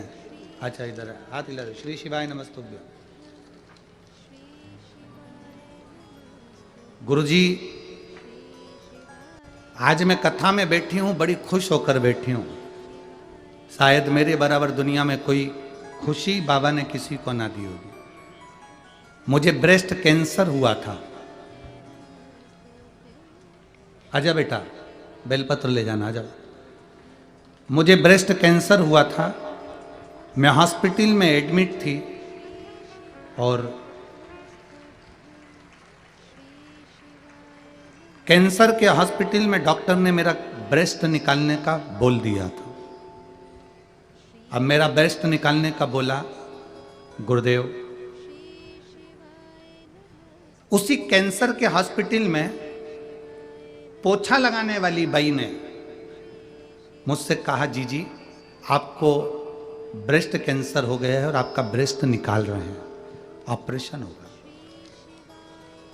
वो पोछा लगाते लगाते वो बाई बोली कि एक काम करो ना, आपका कोई रिश्तेदार अगर आपके घर पर हो तो उसको बोलकर एक बार शंकर जी का चढ़ा हुआ पानी मंगवाओ ना और थोड़ा सा पियो ना। कौन बोली है ये? जम के बोलो जरा। पोछा लगाने वाली हॉस्पिटल में झाड़ू पोछा कर रही। मैंने अपने परिवार वालों से कहा कि ऑपरेशन बाद में कराएंगे, पहले मैं पशुपतिनाथ का व्रत करना चाहती हूँ। पशुपति व्रत? हाँ, मुझे एक महिला ने कहा है मुझे पशुपति व्रत करना है और शंकर जी पे चढ़ा हुआ पानी पीना, इसके बाद मैं ब्रेस्ट का ऑपरेशन कराऊंगी, इसके बाद मैं कैंसर का ऑपरेशन कराऊंगी और ब्रेस्ट निकल पाऊंगी। मैं अभी ब्रेस्ट नहीं निकल पाऊंगी, ना मैं अभी कैंसर का ऑपरेशन कराऊंगी। मुझे केवल एक बार पशुपति व्रत कर लेने दो, उसके बाद मेरा ब्रेस्ट निकाल देना, कैंसर का ऑपरेशन कर देना।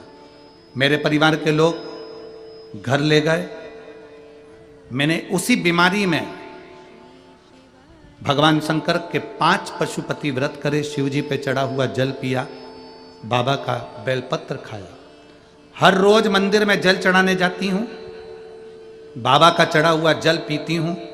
बाबा की कृपा ऐसी हुई कि बाबा को मैं जब ऑपरेशन के लिए वापस गई तो उसी हॉस्पिटल में जब मेरी जांच हुई तो मेरा कैंसर नॉर्मल आया, कैंसर समाप्त था।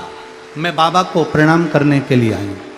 शायद मेरे बराबर कोई भाग्यशाली नहीं होगा, इसलिए मैं बाबा को तेलंगाना से यहाँ आकर प्रणाम करने के लिए आई हूँ। गुरुदेव, मैं बाबा का क्या वर्णन करूँ।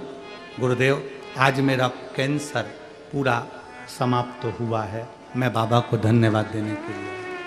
ये शिव तत्व है, शंभु ओघड़ी।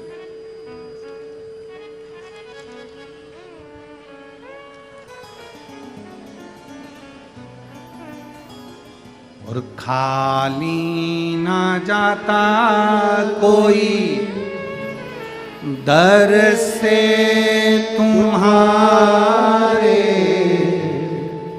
खाली ना जाता कोई दर से तुम्हारे, मैं भी खड़ी हूँ नन्हे बार पसारे, अपने हृदय से लगा लो, गिरा जा रहा हो, उठा लो। अपने दर से अब तो न डारो, किए जा रहे हो, उठा लो।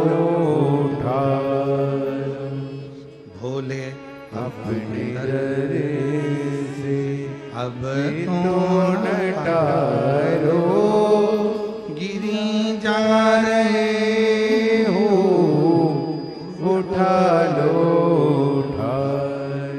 शिव तत्व है, शंभु है तो सब है। शिव नहीं तो कुछ नहीं। एक पत्र और है, देखिए।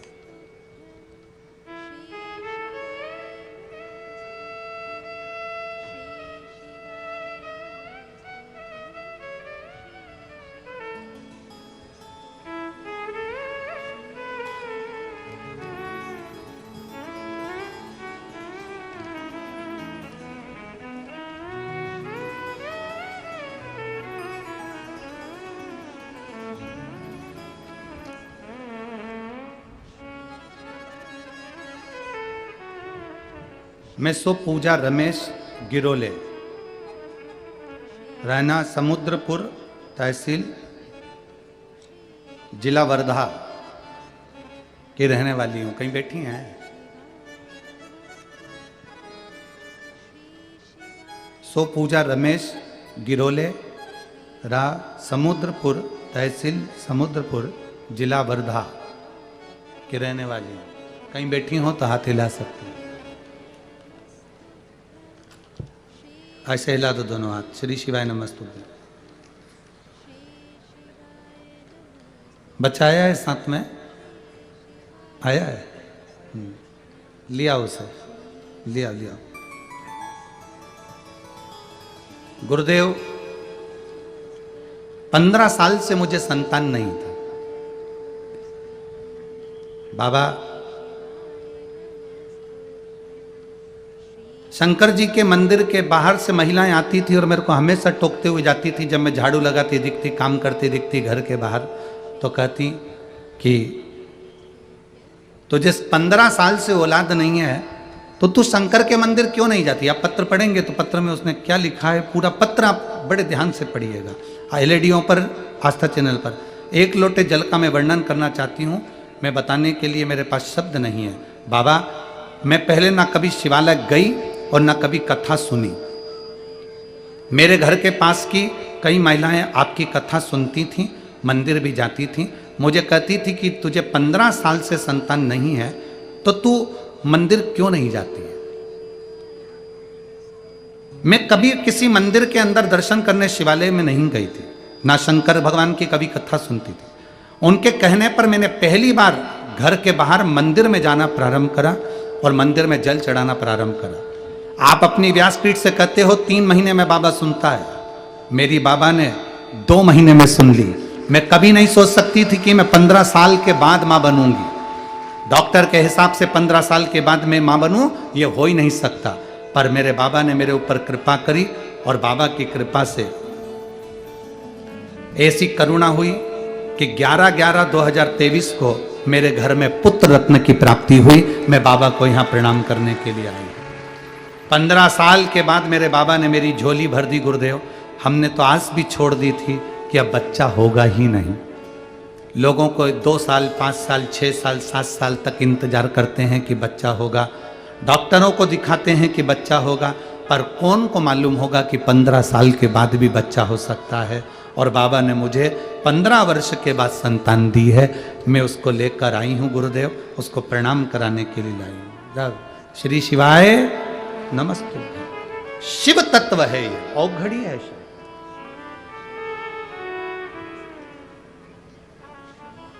आप दिल से पुकारो उसको, दिल से देगा। आप दिल से भजन करो उसका, वो दिल से सुनेगा। और तेरे दरबार की बाबा निराली शान तेरी है, तुझे देते नहीं देता पर झोली भरी देखी है, मुख दुनिया मोड़े ना बाबा तू मुखड़ा।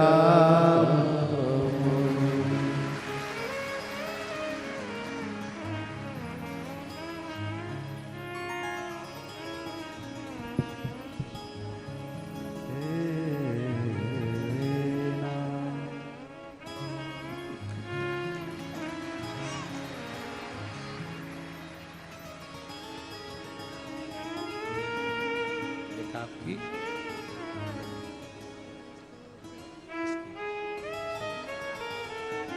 इसको मिलाना नहीं है, उसके कमरे में आपकी खा ले। अरे लुटा दिया भंडार काशी वाले ने कर दिया माला माल, काशी वाले लुटा दिया भंडार काशी वाले ने कर दिया माला माल, काशी वाले ने। शिव तत्व कह रहा है, जिसने दिल से भजा उसको उसने दिल से दिया, जिसने दिल से पुकारा उसने उसको दिल से प्रदान किया। एक अविरल भक्ति, एक विश्वास शिव के प्रति रखो। इस माँ ने पत्र में लिखा, मैं कभी शिव के मंदिर नहीं गई और ना मैंने शिव महापुराण की कथा सुनी। वो तो महिलाओं ने मुझे बोला कि तेरे 15 साल से औलाद नहीं है तो तू मंदिर क्यों नहीं जाती, शंकर को जल क्यों नहीं चढ़ाती। अब यहां कहने वाला कोई सियोर वाला महाराज नहीं आया था, यहां कौन बोल रही हैं? महिलाएं। आप इतने सारे भक्त कथा सुनते हो, लाखों की संख्या में आप लोग कथा श्रवण करते हो। आपसे एक निवेदन जरूर है, आपके आसपास के लोग अगर शंकर के मंदिर नहीं जाते तो एक बार आपको भी कहना चाहिए कि चला करो हमारे साथ, शंकर के मंदिर में 1 लोटा जल चढ़ाया करो, तुम्हारा दुख कटेगा जरूर, संकट मिटेगा जरूर। कहा करो। गांव में, मोहल्ले में, शहर में, कॉलोनी में, किटी पार्टी में, महिला संगीत हो चाहे कुछ भी हो, तुम्हारे यहाँ के डीजे बजे, बैंड बजे, बाजा बजे, कुछ भी बजे, उसमें पहला नाम श्री शिवाय नमस्तुभ्यम। उस बैंड बाजे में, उस डीजे में, उस महिला संगीत में, किटी पार्टी में, तुम्हारे बुलौए में, तुम्हारे भजन में, मंदिर में, तुम्हारे घर में, भजन के अंदर पहला नाम यही निकलना चाहिए। जितने सुनेंगे उसके कानों में जो शब्द जाएगा उसका फल आपको मिलेगा। बोला किटी पार्टी भी चालू करो, हम मना नहीं करते आप लोगों को कि किटी में मत जाओ, खूब जाओ। ब्यूटी पार्लर भी जाओ तो पहले पार्लर वाली से भी कह दो श्री शिवाय नमस्ते, क्या दिक्कत है। हॉस्पिटल में भी जाओ तो मैडम डॉक्टर सिस्टर जो मिले, पहला शब्द दिखाने गए हो, बड़ी बीमारी का चांस भी है, डॉक्टर कह रहा है कि तकलीफ हो सकती है, पहला शब्द तुम्हारे मुंह से उस डॉक्टर को प्रणाम करो, जब हाथ जोड़ो नमन करो, जब उसके पास में जाओ तो उससे भी कहो श्री शिवाय नमस्तुभ्यम।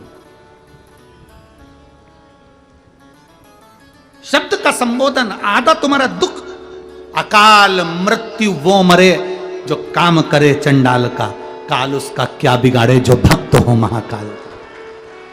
हम शंकर भगवान को जब आगे रखेंगे, हम श्री शिवाय नमस्तुभ्यम को जब आगे रखेंगे, जब हम भगवान शंकर, वीर शिवाजी छत्रपति शिवाजी महाराज करते क्या, सबसे पहले शंकर को आगे रखा। माहिल्याबाई का दर्शन करा आप लोगों ने, माहिल्याबाई होलकर, उनके हाथ में शिवलिंग रखा रहता था। कितनी कितनी सेना ने आक्रमण करा, अकेली स्त्री, पति भी नहीं, पूरा बोझ चार तरफ से 4 सेना ने घेर लिया था और अहिल्याबाई होलकर के पास में उतनी सेना नहीं थी। माता अहिल्याबाई के पास में इतनी सेना नहीं थी। सैनिकों ने आकर कहा और सैनिक आकर बोले, मां आपको मालूम है महारानी जी, 4 तरफ से सेना आ रही है और अपने पास इतनी सेना नहीं है। अहिल्याबाई माहिल्याबाई होलकर ने कहा, तुम चिंता मत करो, मेरे पास में ये शिव है, अगर ये है तो 4 तरफ की सेना को ये संभाल लेगा, तुम तो केवल अपना कार्य करते जाओ, बाकी का सब वो निपटेगा। माता अहिल्याबाई के जितनी मूर्ति का दर्शन करोगे, माता अहिल्याबाई की जितनी मूर्ति का तुम दर्शन करोगे, जहां देखोगे उनके हाथ में आपको शिवालय मिलेगा, शंकर का शिवलिंग मिलेगा। वो बिना शिवलिंग के रही नहीं। विजय मिली तो शिवलिंग ने दी। जो करती थी वो शंकर के भरोसे पर करती थी और शंकर के आश्रित होकर करती थी। प्रथम शिव को रखो, डॉक्टर को दिखाने जाओ तो श्री शिवाय नमस्तुभ्यम, कोई काम की शुरुआत करो तो श्री शिवाय नमस्तुभ्यम, घर से निकलो तो श्री शिवाय नमस्तुभ्यम, घर के अंदर प्रवेश करो तो श्री शिवाय नमस्तुभ्यम। आप शिव को आगे रखो। जो शंकर को अहिल्याबाई होलकर जैसे शिव को आगे रखती थी तो उसका फल उनको मिलता था। वीर शिवाजी छत्रपति शिवाजी शिव को आगे रखते थे, उसका फल मिलता था। छत्रपति वीर शिवाजी की माँ जीजाबाई शिव को आगे रखती थी, उसका फल मिलता था। शंकर के बिना कौन रहा है?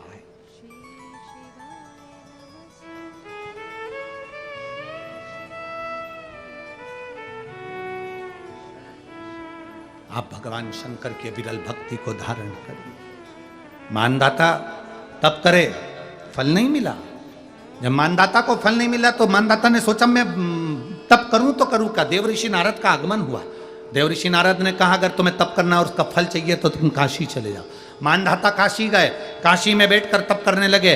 केवल काशी में बैठकर उन्होंने तप करा तो कैसा करा, केवल एक बालू का शिवलिंग बना लेते थे और बालू का शिवलिंग बनाकर उसकी आराधना करते थे, उसकी पूजन करते थे। पूजन करते, गंगा का जल लाकर बालू के शिवलिंग पर डालते, उनको समर्पित करते। बस वो बालू के शिवलिंग की आराधना करते करते करते करते करते करते थोड़ा सा समय निकला। उनको नहीं मालूम कि एक शिवरात्रि निकल गई, दूसरी शिवरात्रि आई है। हर महीने शिवरात्रि आती है, प्रत्येक महीने शिवरात्रि पहुंचती है, प्रत्येक महीने आती है।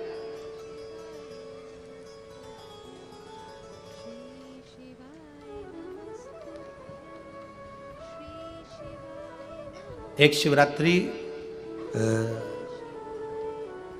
अपन पंजाब में थे, भटिंडा, तब पड़ी थी। जनवरी की पड़ी थी वो, जनवरी की। अब फरवरी की जो शिवरात्रि पड़ेगी वो अपन झारखंड में रहेंगे 5 तारीख से 9 तारीख के बीच में, तो बीच में शिवरात्रि पड़ेगी। इसलिए उस कथा का नाम पतालेश्वर शिव महापुराण की कथा रखी है। हड्डी उसमें मूल है आपका बुढ़ापा ना बिगड़े उसके लिए वो कथा है। 5 दिन की कथा है, 2 बजे से 5 बजे तक आएगी आस्था चैनल पर भी, और झारखंड के आसपास के जितने श्रोता हैं सब सुनो।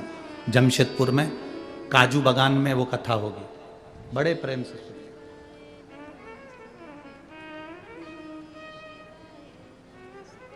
काजू बागान में तुम ये सोचकर मत आना कि काजू तोड़ के खा लेंगे।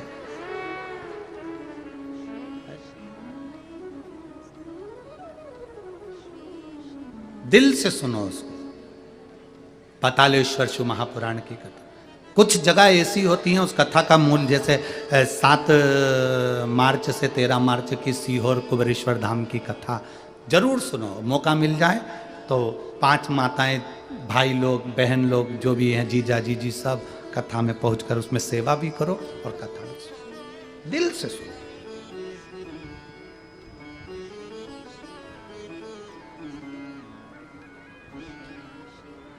भगवान की भक्ति को धारण करिए। मानधाता ने बालू का शिवलिंग बनाया, पूजन करना प्रारंभ करी, गंगा जी का जल ले जाकर चढ़ा देते। अब कोई तप नहीं, कोई साधना नहीं, कोई नेत्र बंद कर नहीं बैठे, कोई तप साधना में नहीं बैठे, कोई घोर तप करने के लिए नहीं बैठे, केवल शंकर का शिवलिंग बनाया, पूजन करी। साल में एक दिन सावन के महीने में जो शिवरात्रि आती है, हम भी टीवी के माध्यम से, सोशल मीडिया के माध्यम से आप सबके घर में पार्थिव शिवलिंग का निर्माण करवाते हैं। उसका कारण केवल इतना है कि हम पूरी जिंदगी तप नहीं कर पाते, पूरे साल व्रत नहीं कर पाते, साधना नहीं कर पाते, तो कम से कम सावन के महीने की शिवरात्रि पर जब अपने घर में मिट्टी का शिवलिंग बनाकर पूजन करते हैं तो हमें तप और साधना का पूरा फल प्राप्त हो जाता है। करने वाले, विरोध करने वाले करते रहते हैं, शाम को तो व्रत ये वाला उपवास करना ही नहीं था, पूजन कराना ही नहीं थी, इसमें ऐसी पूजन करा दी, उसमें वैसी पूजन करा दी, ये गलत बोल दिया, ये सही बोल दिया, ये ऐसा कर दिया, काली मिर्ची चढ़वा दी तो ये चढ़वा दी। बोलने वाले बोलते रहेंगे, तुम अपना काम करो, पार्थिव शिवलिंग का निर्माण करो, पूजन करो, आराधना करो, विसर्जन करो। आग लगे बस्ती में, जम के बोलो जरा अपन रहो, क्या किसको रोइए, चादर तान के सो, अपने को मतलब नहीं कुछ भी कि अपन को सोचो।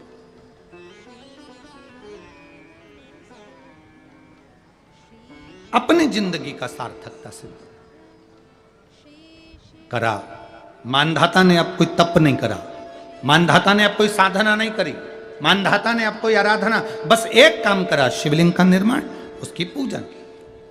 आपसे भी निवेदन करते हैं, समय मिला करें, हफ्ते 2 हफ्ते में गमले के अंदर ऐसी मिट्टी को उठा लो शिवलिंग जैसी, और जल चढ़ाकर पूजन करके वहीं विसर्जन कर दो। उसी गमले में, उसी मिट्टी को वहीं विसर्जन करो।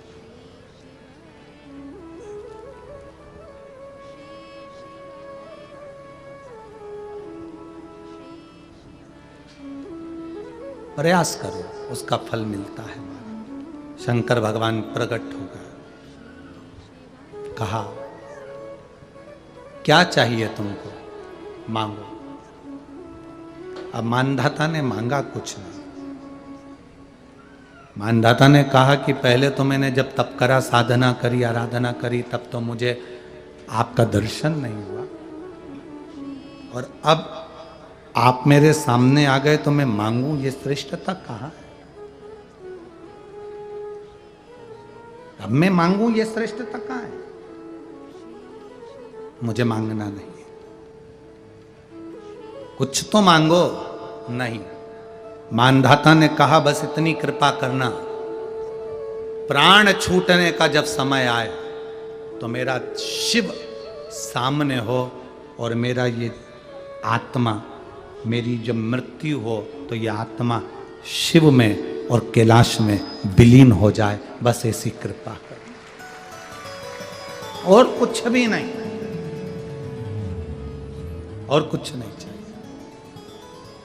बस यही होना चाहिए। उसका जो फल है वो जीवन का एक आनंद सुख देने वाला हो।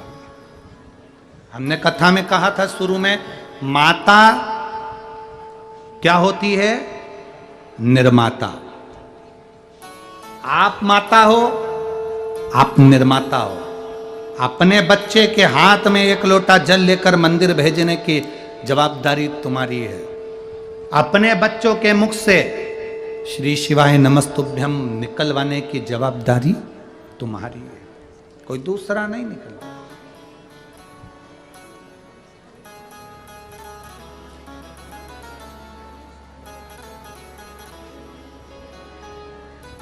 ये जवाबदारी आपकी। शिव पुराण कर रही है, भगवान षडानंद कार्तिकेय बाबा ने तारकासुर का संहार करा। तारकासुर के 3 बेटे थे, तारकाक्ष, विदुम्माली, कमलाक्ष की। भगवान शिव पशुपति नाथ बनकर उनका उद्धार करे और शिव जी का नाम पशुपति नाथ हुआ। भगवान श्री गणेश जी महाराज का सुंदर मंगलमय विवाह रिद्धि सिद्धि के साथ हो रहा है। मैं आमंत्रित कर रहा हूं हमारे बीच में विराजमान श्री राजा साहेब ठाकरे जी की धर्मपत्नी श्रीमती शर्मिला जी ठाकरे जी को, वो आएं और व्यासपीठ का पूजन करें। रिद्धि सिद्धि भगवान श्री गणेश जी महाराज के गले में जयमाला पिना रही हैं, जोरदार ताली बजाएं।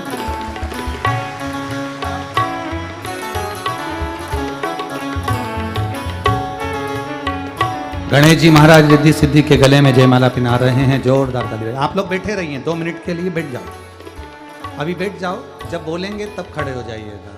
गणेश जी महाराज के गले में रिद्धि सिद्धि ने अपनी माला निकाल कर वापस डाली है।